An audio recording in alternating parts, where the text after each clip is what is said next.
Part 4, Chapter 4. I drove back to the George, dumped the car in the garage, and had a late cup of tea. As it was Sunday, the bar wouldn't open for another hour or two. In the cool of the evening, I went out and strolled up in the direction of the church. I was just crossing the market place when I noticed a woman walking a little way ahead of me. As soon as I set eyes on her, I had a most peculiar feeling that I'd seen her somewhere before. You know that feeling. I couldn't see her face, of course, and so far as her back view went, there was nothing I could identify, and yet I could have sworn I knew her. She went up the high street and turned down one of the side streets to the right, the one where Uncle Ezekiel used to have his shop. I followed. I don't quite know why, partly curiosity, perhaps, and partly as a kind of precaution. My first thought had been that here at last was one of the people I'd known in the old days in Lower Benfield, but almost at the same moment it struck me that it was just as likely that she was someone from West Bletchley. In that case, I'd have to watch my step, because if she found out I was here, she'd probably split to Hilda. So I followed cautiously, keeping at a safe distance and examining her back view as well as I could. There was nothing striking about it. She was a tallish, fattish woman, might have been 40 or 50, in a rather shabby black dress. She'd no hat on, as though she'd just slipped out of her house for a moment, and the way she walked gave you the impression that her shoes were down at heel. All in all, she looked a bit of a slut, and yet there was nothing to identify, only that vague something which I knew I'd seen before. It was something in her movements, perhaps. Presently she got to a little sweet and paper shop, the kind of little shop that always keeps open on a Sunday. The woman who kept it was standing in the doorway, doing something to a stand of postcards. My woman stopped to pass the time of day. I stopped too, as soon as I could find a shop window, which I could pretend to be looking into. It was a plumber's and decorator's, full of samples of wallpaper and bathroom fittings and things. By this time, I wasn't 15 yards away from the other two. I could hear their voices cooing away in one of those meaningless conversations that women have when they're just passing the time of day. Yes, that's just about it. That's just where it is. I said to him myself. I said, well, what else do you expect? I said, it don't seem right, do it, but what's the use? You might as well talk to a stone. It's a shame. And so on and so forth. I was getting warmer. Obviously my woman was a small shopkeeper's wife, like the other. I was just wondering whether she mightn't be one of the people I'd known in Lower Benfield after all, when she turned almost towards me and I saw 3/4 of her face. And Jesus Christ, it was Elsie! Yes, it was Elsie, no chance of mistake. Elsie, that fat hag! It gave me such a shock, not, mind you, seeing Elsie, but seeing what she'd grown to be like, that for a moment things swam in front of my eyes. The brass taps and ball stops and porcelain sinks and things seemed to fade away into the distance, so that I both saw them and didn't see them. Also, for a moment I was in a deadly funk that she might recognize me, but she'd looked bang in my face and hadn't made any sign. A moment more, and she turned and went on. Again I followed. It was dangerous. She might spot I was following her, and that might start her wondering who I was. But I just had to have another look at her. The fact was that she exercised a kind of horrible fascination on me. In a manner of speaking, I'd been watching her before, but I watched her with quite different eyes now. It was horrible, and yet I got a kind of scientific kick out of studying her back view. It's frightening, the things that 24 years can do to a woman. Only 24 years, and the girl I'd known, with her milky, white skin and red mouth and kind of dull gold hair, had turned into this great round-shouldered hag, shambling along on twisted heels. It made me feel downright glad I'm a man. No man ever goes to pieces quite so completely as that. I'm fat, I grant you. I'm the wrong shape, if you like. But at least I'm a shape. Elsie wasn't even particularly fat. She was merely shapeless. Ghastly things had happened to her hips. As for her waist, it had vanished. She was just a kind of soft lumpy cylinder, like a bag of meal. I followed her a long way, out of the old town and through a lot of mean little streets I didn't know. Finally, she turned in at the doorway of another shop. By the way she went in, it was obviously her own. I stopped for a moment outside the window. Cookson, confectioner, and tobacconist. So Elsie was Mrs. Cookson. It was a mangy little shop, much like the other one where she'd stopped before, but smaller and a lot more fly-blown. Didn't seem to sell anything except tobacco and the cheapest kinds of sweets. I wondered what I could buy that would take a minute or two. Then I saw a rack of cheap pipes in the window, and I went in. I had to brace my nerve up a little before I did it, because there'd need to be some hard lying if by any chance she recognized me. She disappeared into the room behind the shop, but she came back as I tapped on the counter. So we were face to face. No sign. Didn't recognize me. Just looked at me the way they do. You know, the way small shopkeepers look at their customers. Utter lack of interest.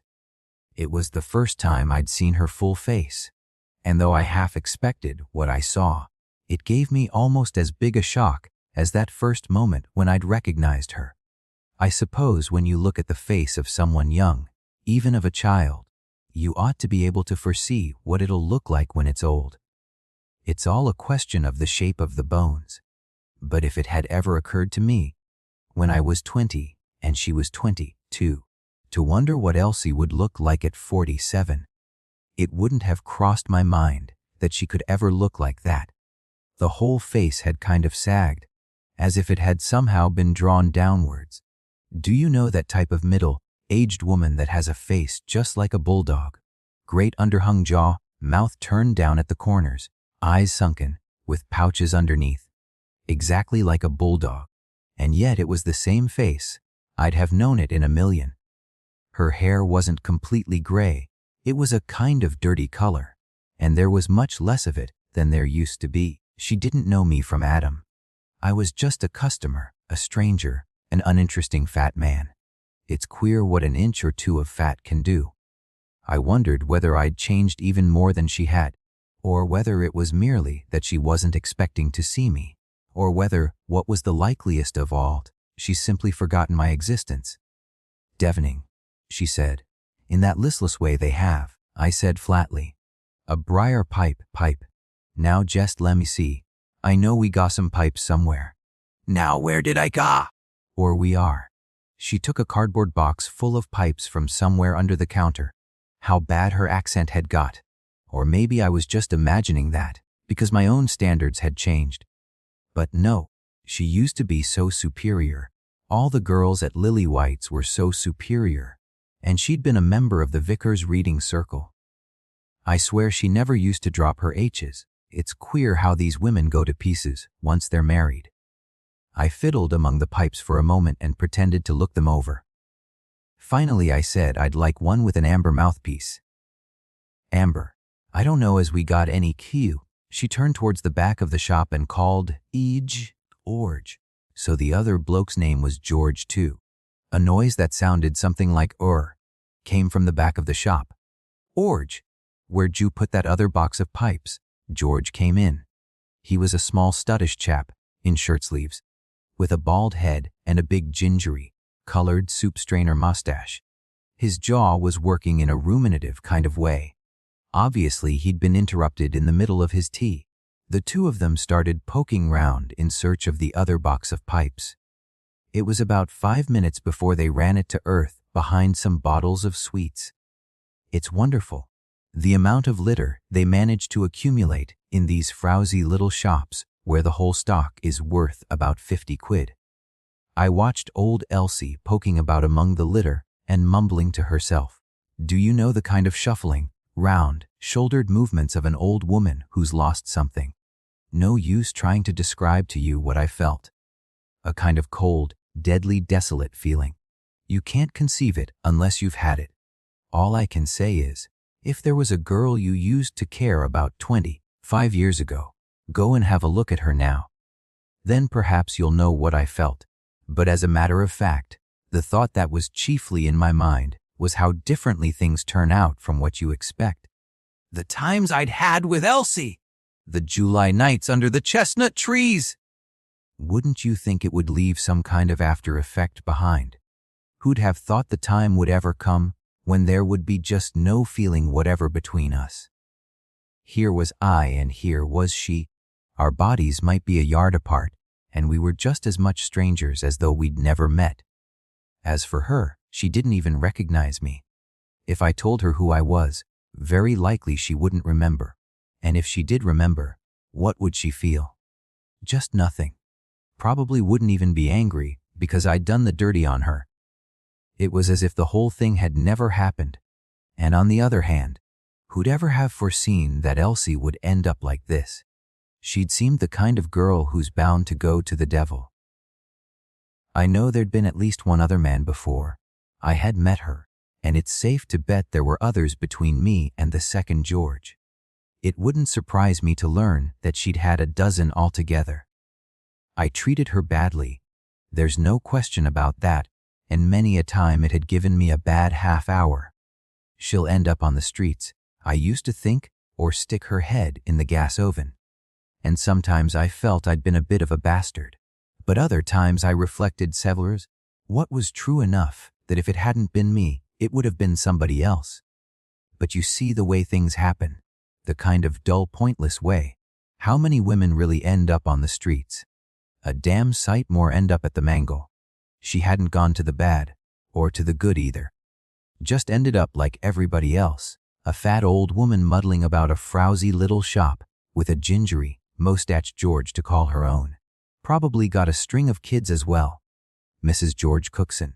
Lived respected and died lamented, and might die this side of the bankruptcy court, if she was lucky. They'd found the box of pipes. Of course there weren't any with amber mouthpieces among them. I don't know as we got any amber ones just at present, sir. Not amber, we got some nice vulcanite ones. I wanted an amber one, I said. We got some nice pipes here. She held one out. That's a nice pipe now.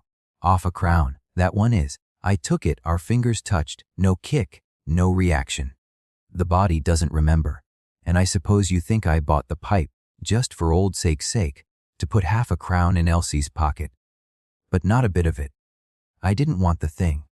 I don't smoke a pipe. I'd merely been making a pretext to come into the shop. I turned it over in my fingers and then put it down on the counter. Doesn't matter, I'll leave it, I said. Give me a small Players. Had to buy something, after all that fuss. George II, or maybe the third or fourth, routed out a packet of Players, still munching away beneath his mustache. I could see he was sulky, because I'd dragged him away from his tea for nothing. But it seemed too damn silly to waste half a crown. I cleared out, and that was the last I ever saw of Elsie. I went back to the George and had dinner. Afterwards I went out, with some vague idea of going to the pictures, if they were open. But instead I landed up in one of the big noisy pubs in the new part of the town. There I ran into a couple of chaps from Staffordshire who were traveling in hardware, and we got talking about the state of trade, and playing darts, and drinking Guinness. By closing time they were both so boozed that I had to take them home in a taxi, and I was a bit under the weather myself, and the next morning I woke up with a worse head than ever.